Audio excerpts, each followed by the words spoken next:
El FMLN sufrió el domingo 3 de febrero una de sus peores derrotas electorales y sus números en votos solo se asemejan a los resultados de 1994. ¿Quién y cómo debe liderarse el proceso de recomposición interna para evitar que ese resultado termine impactando también la elección para diputados y alcaldes en el 2021? La respuesta a esa y otras preguntas aquí en 8 en punto.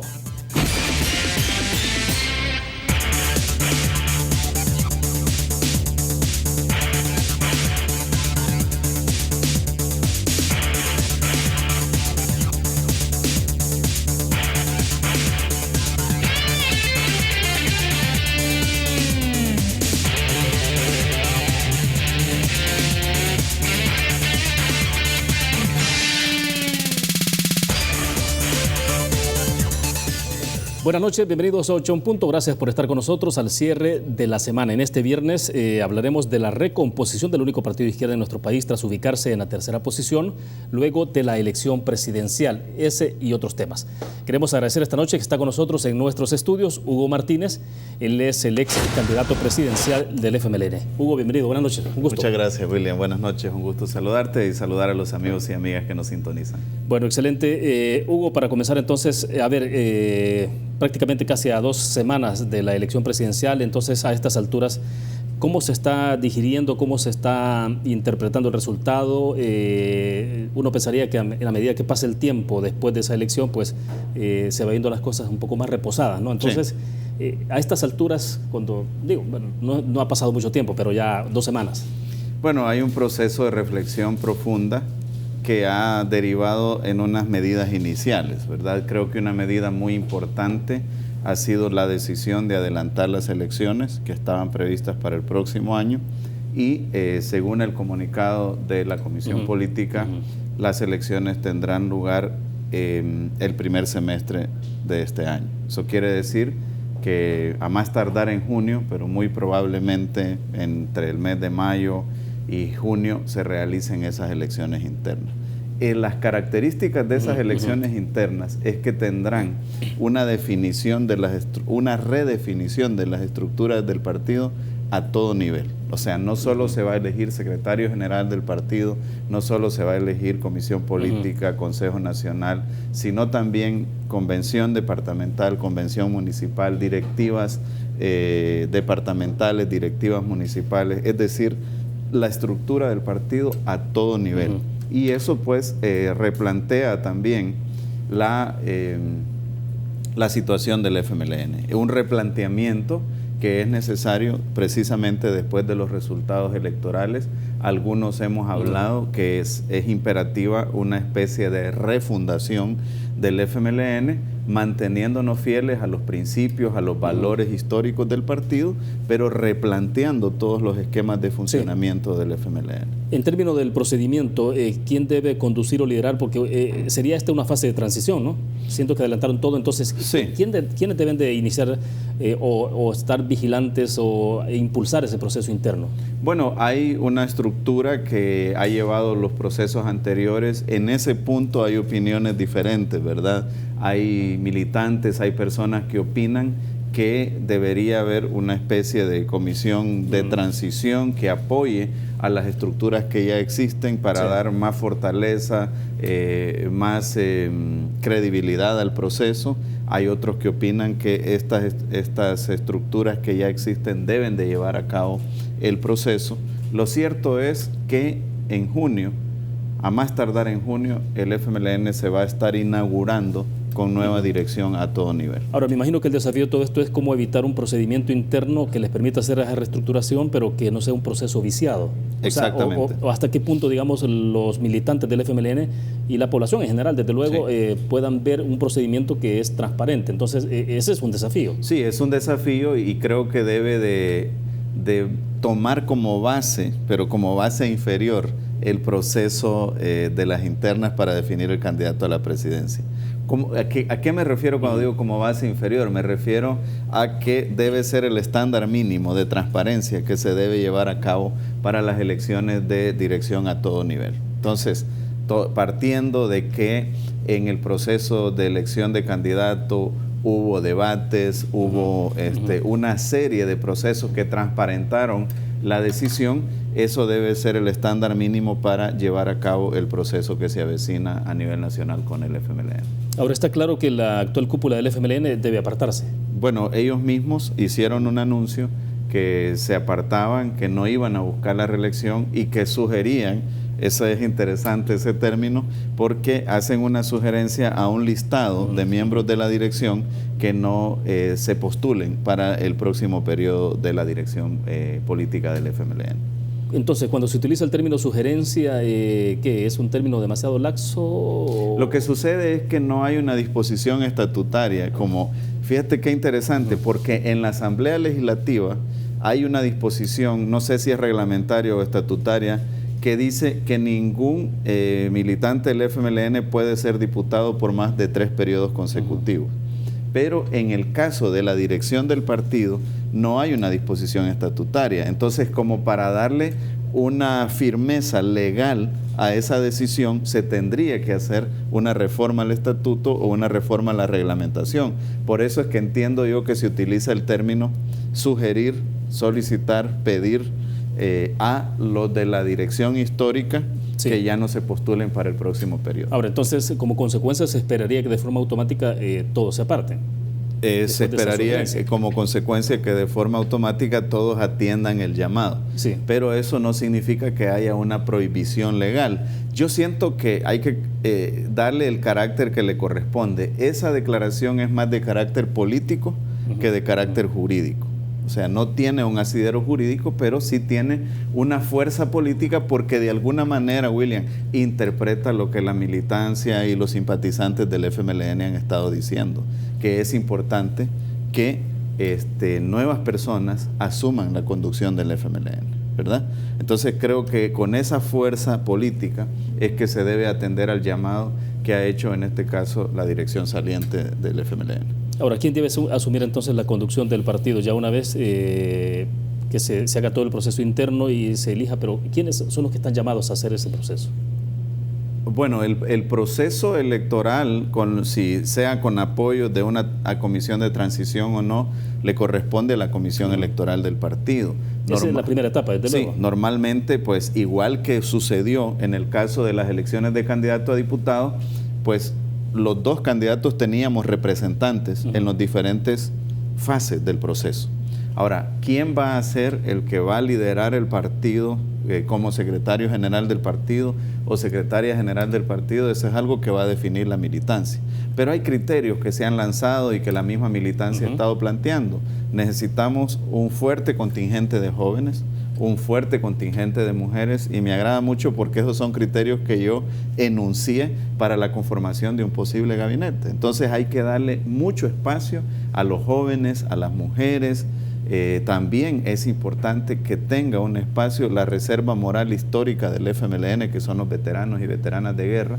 Entonces, pero que cumplan con ese requisito, pues, de no haber estado en los últimos años o en los últimos 10 o 15 años en la estructura de dirección del partido, de acuerdo a la misma disposición que ha tomado la dirección actual de apartarse y de hacer un llamado a apartarse del proceso. Ahora, desde fuera se sugiere o se observa que, digamos, sería prácticamente usted el llamado a poder impulsar o asumir la Secretaría General en el FMLN, en tanto ha logrado alguna acumulación importante en el marco de esta recién campaña electoral, aunque hubo una derrota desde luego, ¿no? Pero implica cierta acumulación de político importante y que por lo tanto entonces sería Hugo Martínez el llamado. ¿Estaría dispuesto a asumirlo?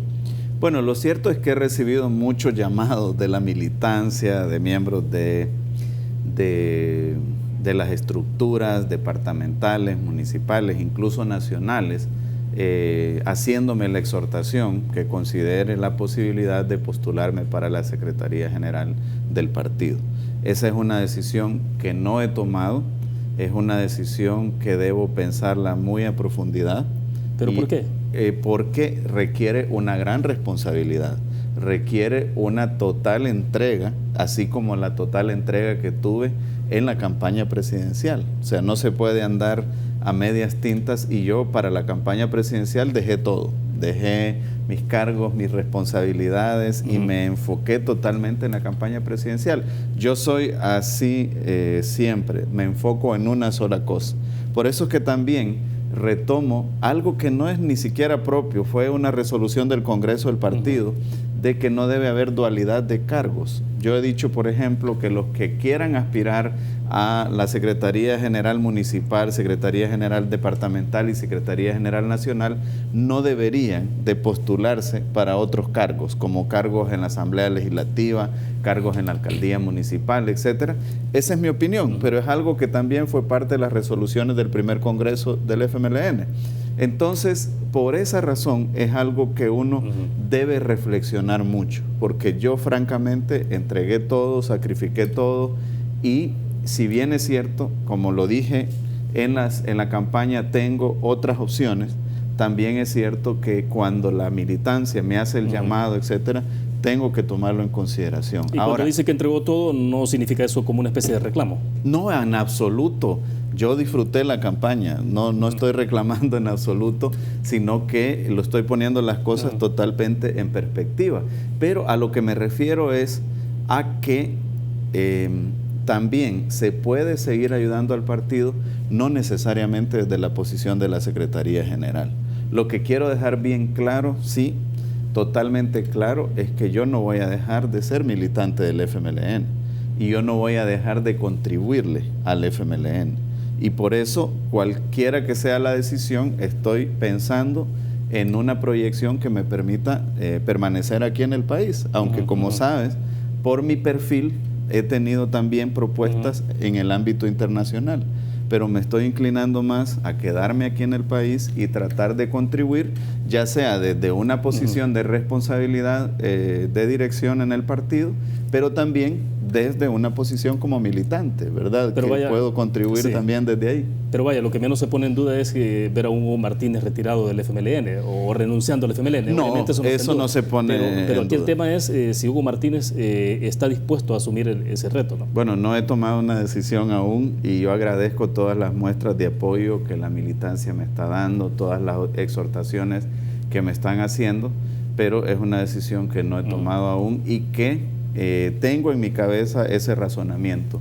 Puedo aportar desde una responsabilidad de dirección, pero puedo aportar desde una responsabilidad de militante. De hecho, yo la única vez que fui miembro de dirección del partido fue allá por el año 2000, hace pues, ¿qué? Unos 19 años casi, ¿no? Pero en el área de la juventud, ¿no? No, ya en la comisión política del FMLN.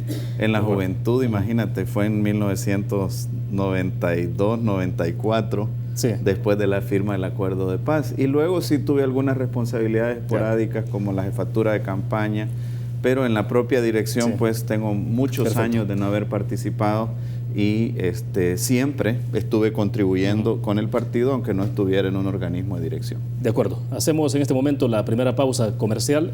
Regresamos en unos segundos.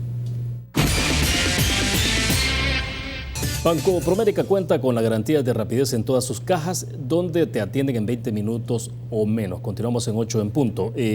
Hugo, este día, pues, bueno, Óscar Ortiz subió en su cuenta de Twitter, ¿no? Y creo que lo tenemos ahí para proyectarlo.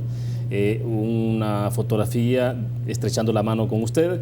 Y entonces decía Óscar Ortiz, el vicepresidente: hoy acordamos contribuir a la reingeniería y renovación que necesita el FMLN. La condición fundamental en este desafío es que el cambio sea real y no a medias.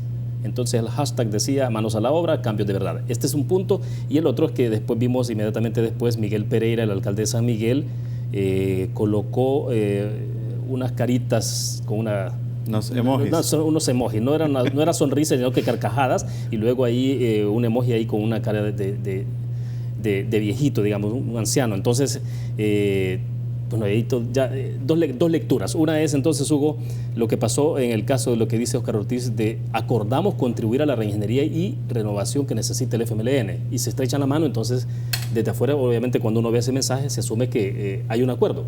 Bueno, qué bien que tengo la oportunidad de aclarar esta situación. Como lo dije en mi red social también, yo he tenido reuniones con muchas compañeras y compañeros de la militancia y también de la dirección del partido y funcionarios Me he reunido, por cierto, con Miguel Pereira, me reuní con Manuel Melgar, con Roberto Lorenzana, con el presidente Sánchez Serén, con Medardo, con Gerson y también con Óscar.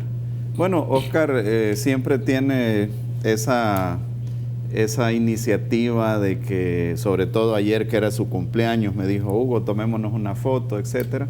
Y la verdad es que, como lo aclaré en mi red social, yo no he llegado a acuerdos con nadie en particular, ¿verdad? O sea que admiro el entusiasmo y el dinamismo de Óscar y esa capacidad que tiene de tratar de ir un paso adelante, pero siento que lo expresado en esas frases que él planteó no reflejan el espíritu de la reunión que tuvimos. El espíritu de la reunión fue analizar, coincidir en algunas cosas, pero bajo ninguna circunstancia se estaba sellando ningún acuerdo, ¿verdad? Y yo aprecio mucho la posibilidad que he tenido de reunirme con todos los compañeros y compañeras, sobre todo con muchas personas de la militancia y simpatizantes del partido, pero para mí el proceso de reflexión del FMLN y el proceso de refundación del FMLN nos corresponde a todos. No se puede hacer por decreto, por un acuerdo, por un estrechón de manos, que, vuelvo y repito, las frases que se plantean ahí en ese Twitter no reflejan el espíritu de la reunión que se tuvo, que es el mismo espíritu de las reuniones que he tenido con los demás dirigentes del partido. Ahora Así bien, que aprovecho para aclarar tajantemente eso, porque sí se ha generado alguna confusión. Yo por eso en mi Twitter puse de que he sostenido múltiples reuniones y que no he tomado acuerdos con nadie en particular. A lo mejor más adelante también podemos proyectar ese Twitter que puse, porque eso refleja pues la situación de esa reunión. Ahora, pero entonces, ¿quiénes serían los llamados a entrar a esta fase? Digo, porque sí tienen que entrar en esa fase de reestructuración, ¿no? Y de reingeniería. Sí, mira, a mí el término reingeniería me parece que es un término más propio de la administración, por eso yo hablo más de refundación. Entonces, Óscar lo vio más en función de la vicepresidencia, digo. No sé.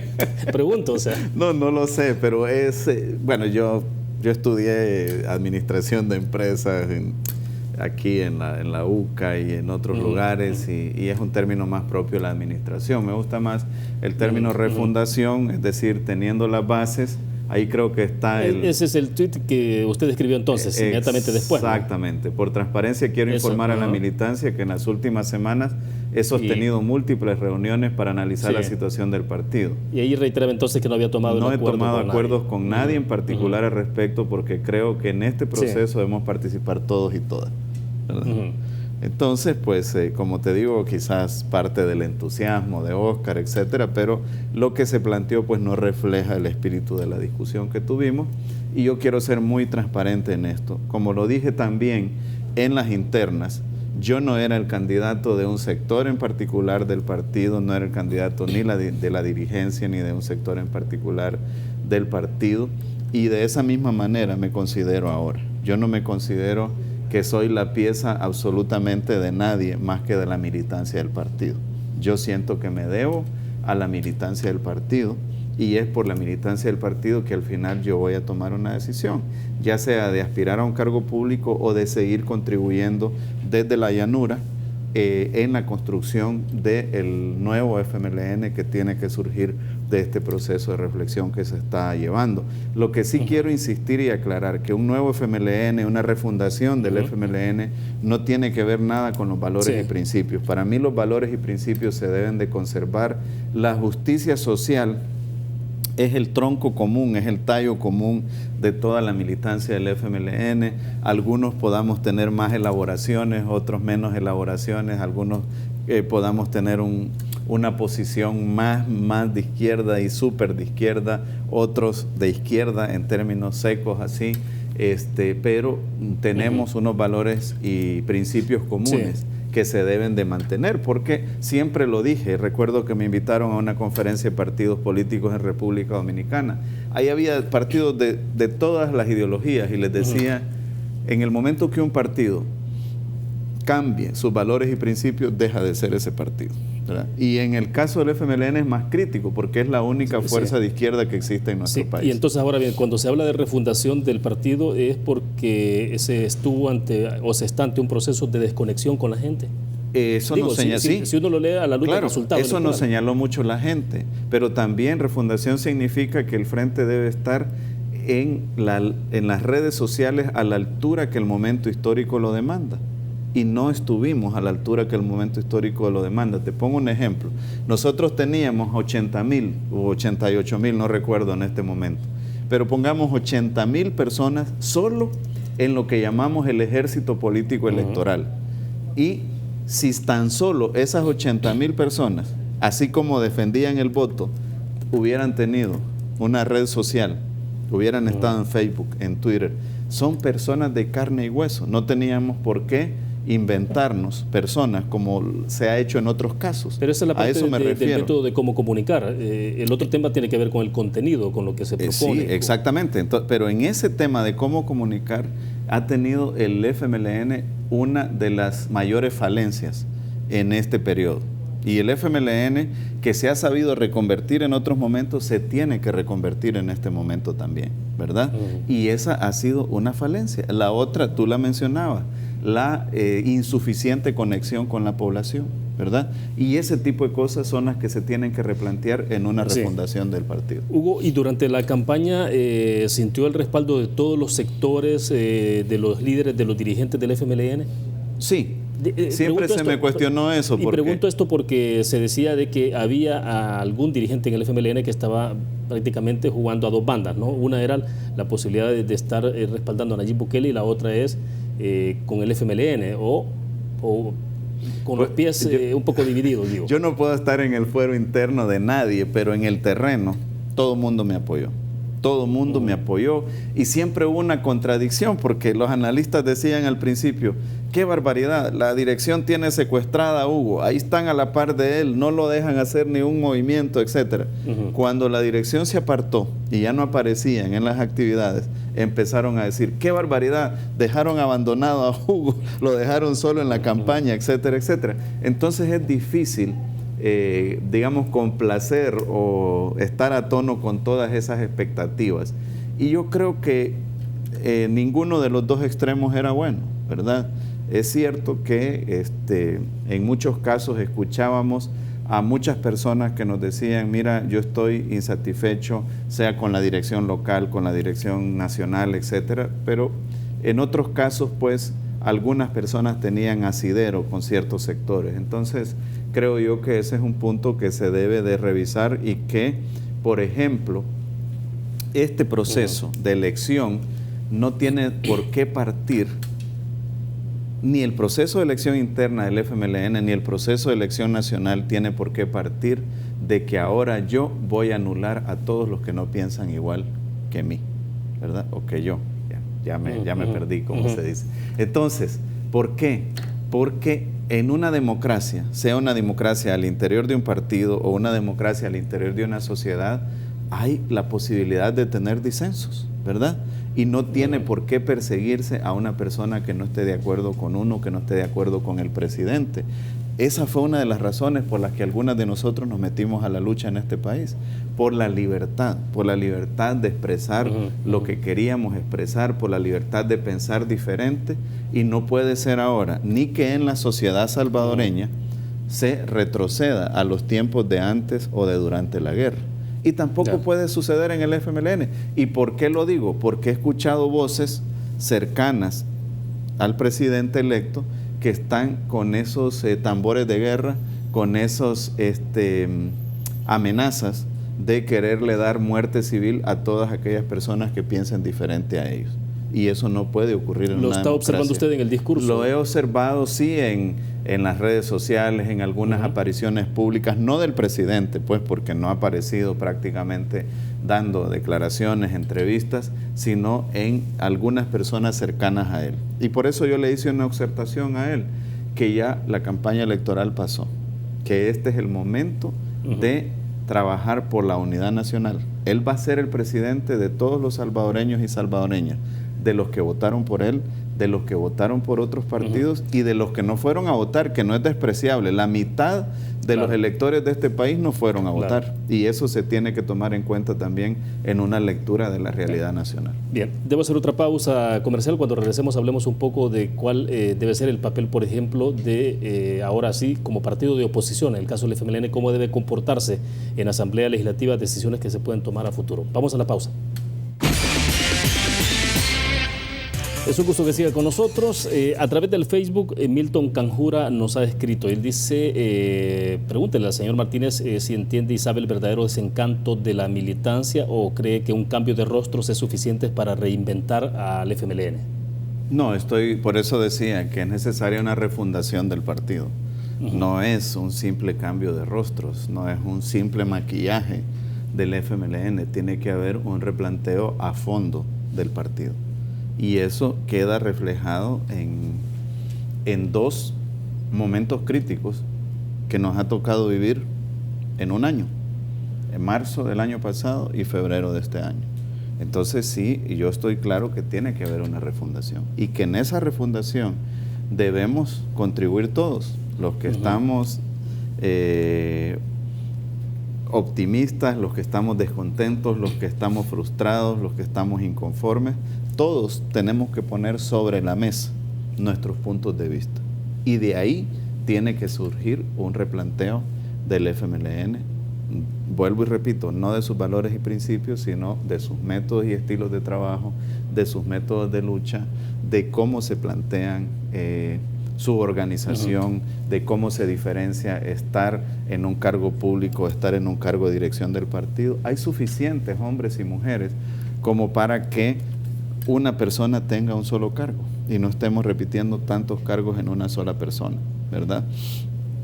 Y eso, vuelvo y repito, es algo que yo lo he enarbolado en las internas, en la campaña presidencial, pero que también es una resolución del Congreso del partido, que no se llevó a un feliz cumplimiento en este periodo y ojalá se pueda llevar a un feliz cumplimiento más adelante. Ahora, Hugo, se habla un poco sobre el tema del análisis de los números de resultados, el voto duro, que ahora algunos sugieren que ya el voto no es tan duro en los partidos políticos, que puede ser un poco más flexible, pero obviamente si uno ve los números, pensaría de que pudo haber existió quizás, lo más seguro, gente del FMLN, militantes incluso del FMLN, que no votaron esta vez por el FMLN y pudieron haber votado por Nayib Bukele. O pudieron haberse quedado en la casa, porque el 50% de la gente no fue a votar. Pero el tema es, entonces, con esta gente que se pudo quedar en la casa o quizás votó por otro partido, otra opción, ¿puede regresar ese votante Bueno, todo depende de cómo replanteemos la situación dentro del partido.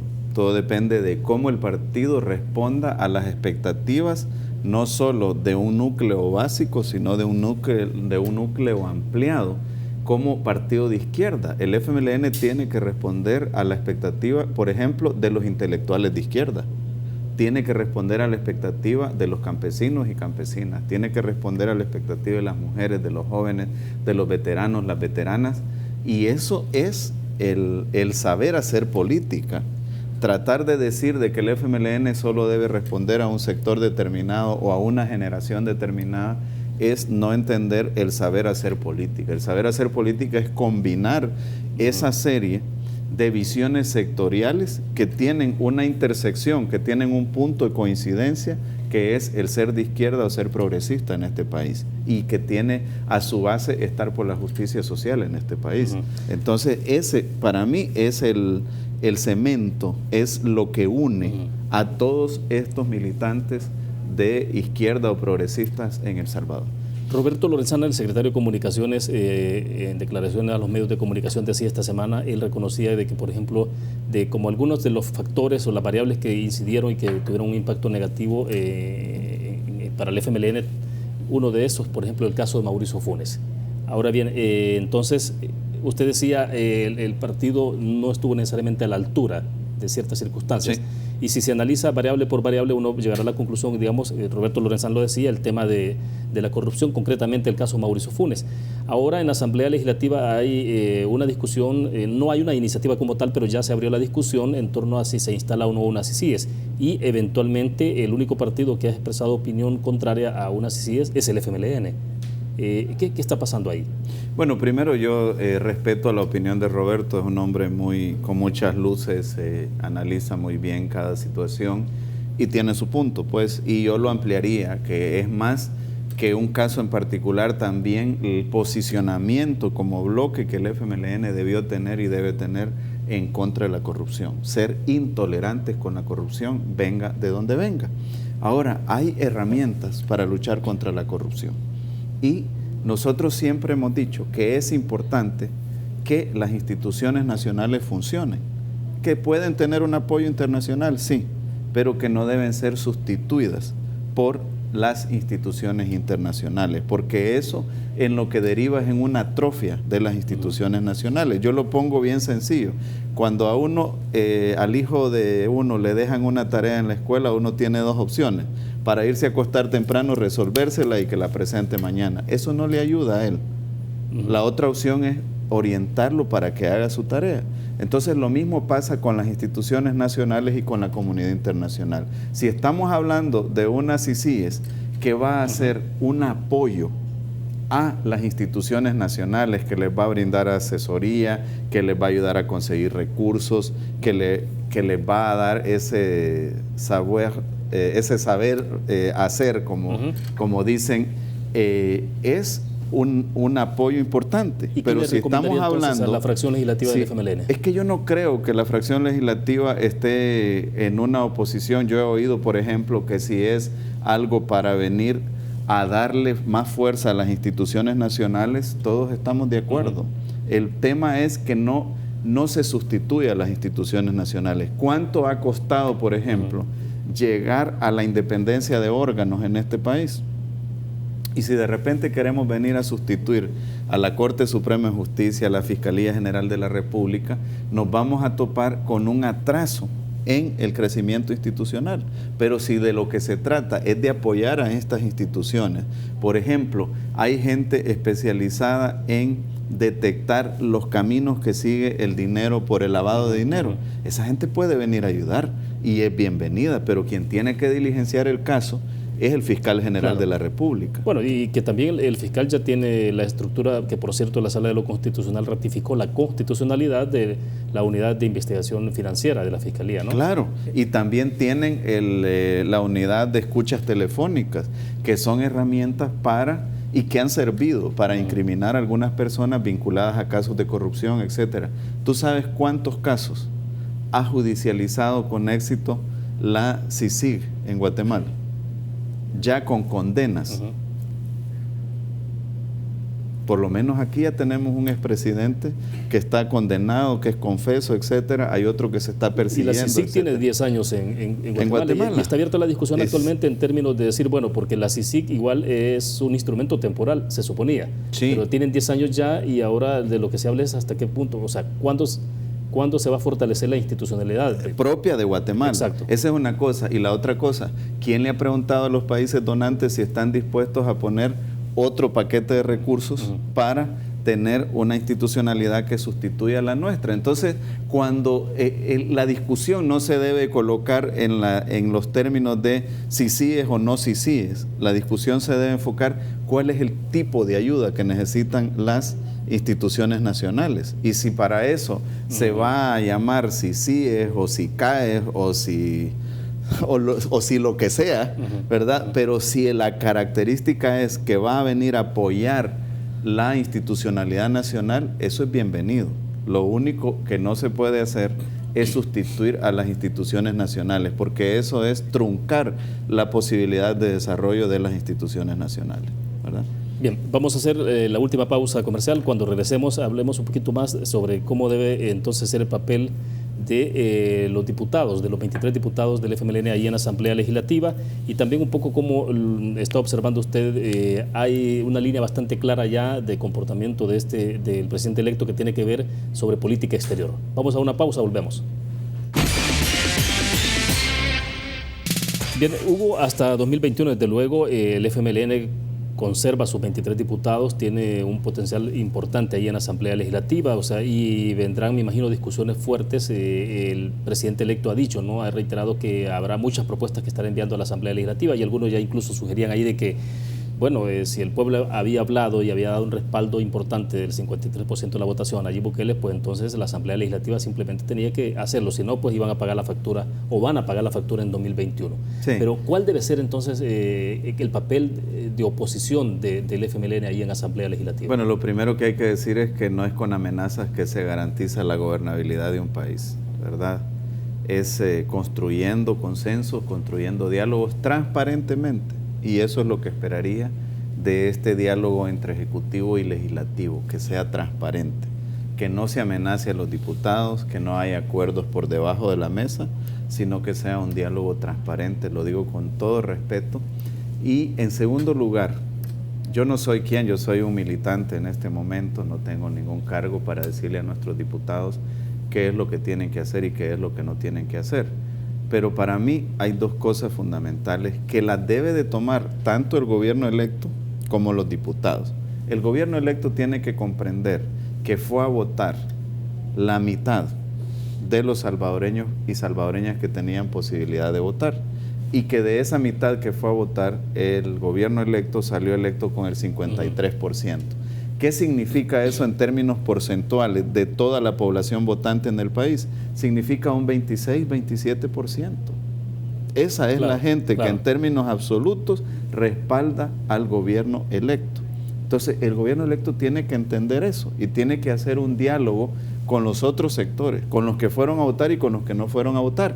Pero ahora, los que no ganaron las elecciones, los grupos parlamentarios de los partidos que no ganaron las elecciones, tienen que entender también que deben hacer una oposición proactiva, una oposición inteligente, en el sentido de lo siguiente: ¿por qué nos vamos a oponer a una iniciativa que sea claramente beneficiosa para el país?